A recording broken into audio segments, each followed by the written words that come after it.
Enjoy your cruise. You want your sunglasses on or off?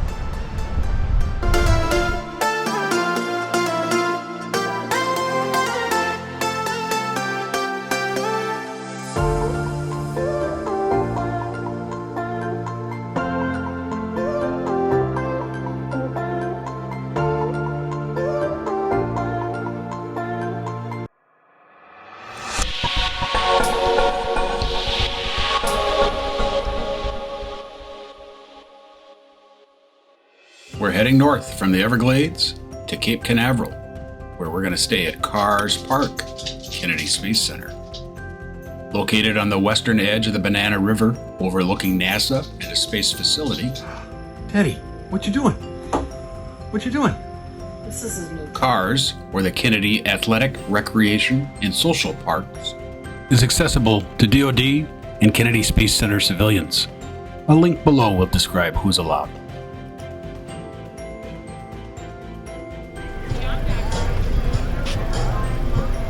I'm kind of distressed about Trader Joe's. They've let water get in behind that thing, so that thing's coming off, falling off here someday soon.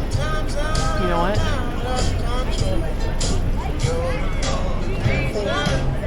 Great location.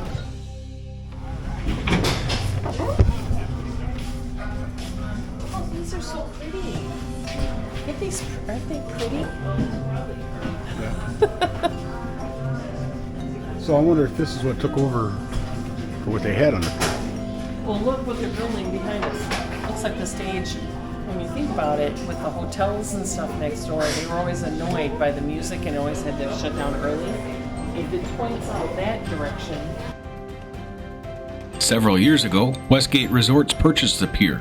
This pier became known as the surfing capital of the East Coast.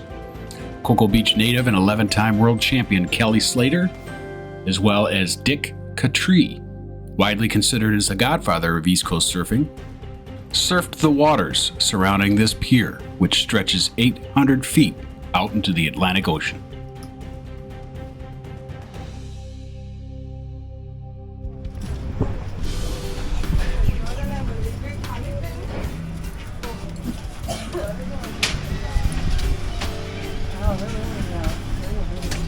Never lets anything just sit. Are they putting in changing rooms? Oh, Must look. be. Nice. That's new. That's new.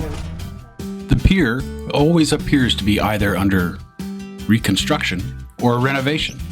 This time a little of both, as Westgate tries to put in new offerings. In November 2022, Hurricane Nicole came ashore, and this pier took another battering. Sustained winds of 75 miles an hour, and yes, I was here, and I rode it out in a hot tub until we lost all power. Love the sound of the surf.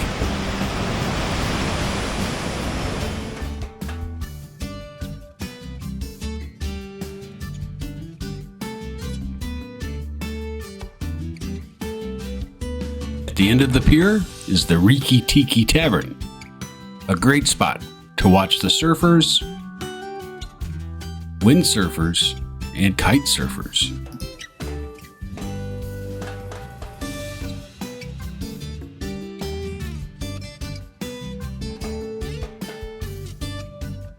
The staff is always friendly. Happy hour is a blast. Just be careful. If you want to use a restroom, you have to walk all the way back to the other side of the pier. They were doing some work underneath the pier. I had my camera, so I wanted to take a look. If you know what they're doing, let me know.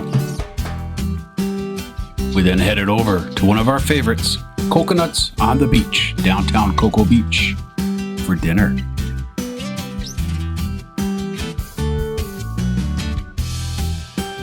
Next day, we headed to the Kennedy Space Center. We didn't have enough time to tour, but Stephanie got her stamp. As luck would have it, we were entertained with a night launch on a southern trajectory, as if it went right over our site.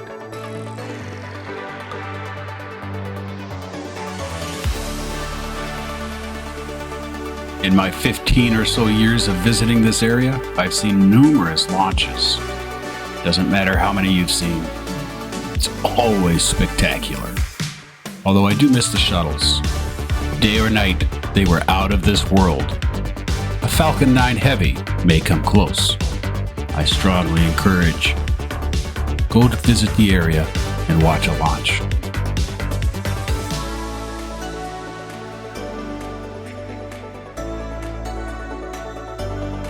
Check it out. We found Bob and Megan parked in the cruise area. And the next day, we went to the Apollo Beach Visitor Center, also known as the Canaveral National Seashore. There are 5 beaches up here, one of which, if you're daring, is nude.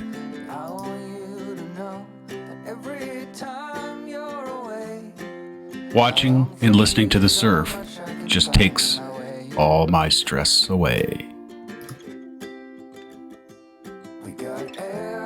The next day is a travel day, time to dump and hit the road.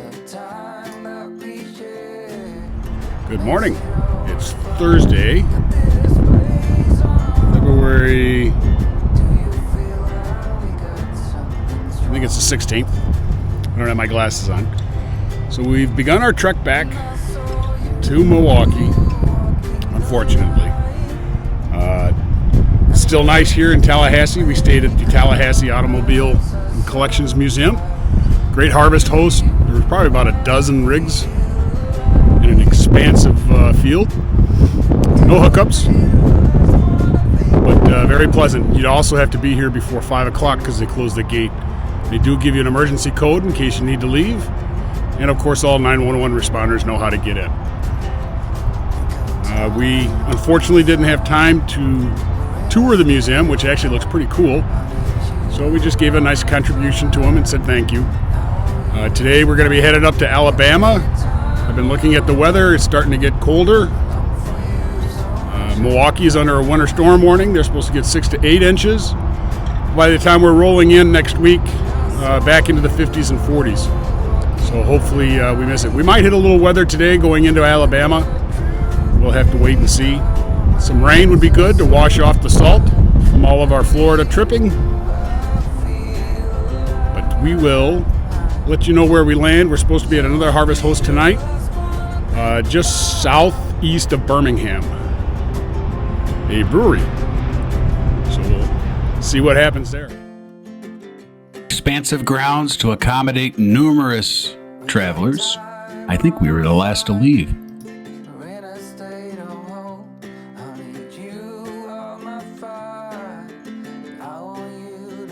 It was a shame that we had not planned enough time to visit this museum, but it is definitely on our bucket list for when we travel back south.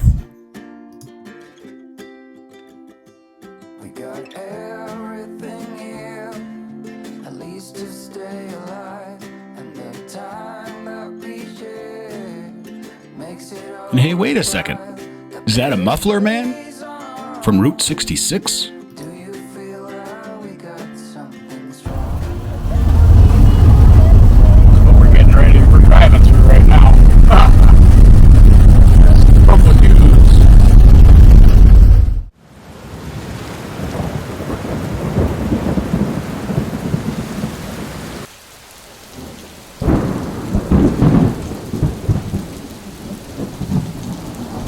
So we've arrived at our harvest host in the middle of a tornado watch, tornado warning until 8 p.m.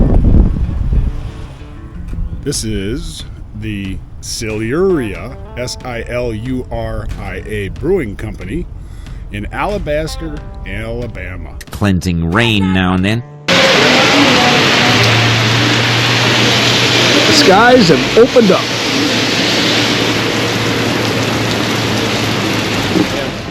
All the military. So you get the Smile Maker 100 and then gun for the Marines. Cool.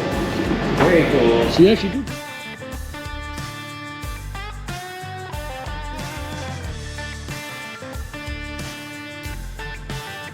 They don't serve food, but routinely have food trucks on the premise. These empanadas were fantastic.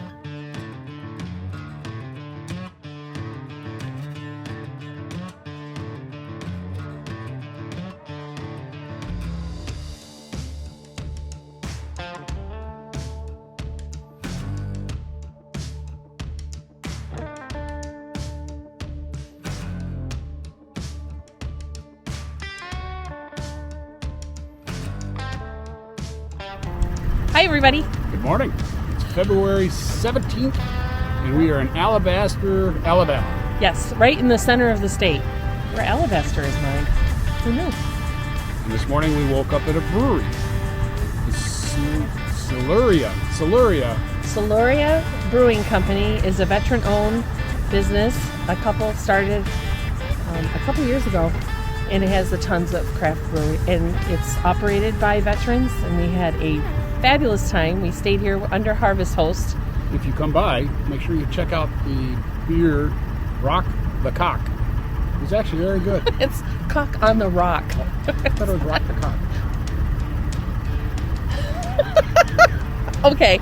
Anyway, they had something for everybody. I had a peach fruit wine. It was very sweet. Staff was fun. We had a great time. There was another camper here. We played with them out in the. They have a back area. Beer garden. And pets are welcome on a leash. So Teddy got a little underage beer time.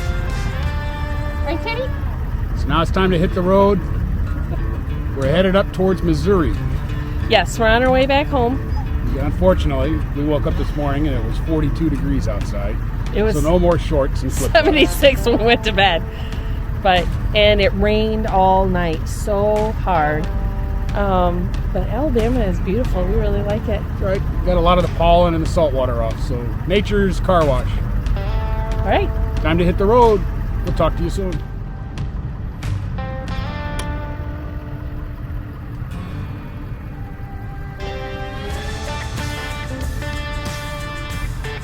There's our big baby.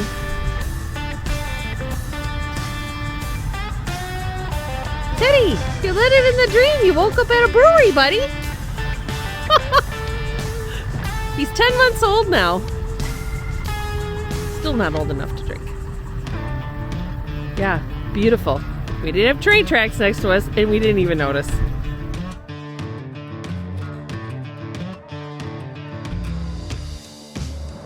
Good morning. It is Saturday, February 18th, and we spent the night in Portageville, Missouri at a Boot Heel RV park. It's right off of I-55. One of the very few this far north that still offer water. Now, we did have a freeze warning last night, so they asked me to fill my tank and then disconnect until the morning, which I'd already planned on doing anyway. I run the freshwater tank and a water pump. Woke up this morning, clear skies. It's warming up. We're already approaching where we were yesterday, 40 degrees, but we are also supposed to be hitting the low 50s as we continue our trek north. Today we'll be driving up to our launch and recovery campsite. It's what it's become to be known. And that's the Double J Campground in Chatham, Illinois, just south of Springfield. We'll spend 2 nights there, where we'll start gathering items and winterizing it for about the next month and a half. We'll have it at Kuna's RV, finishing up some warranty work. I've got some military stuff to do. But this morning, cup of coffee, enjoy the heat of the sun, dump the tanks, and head on out.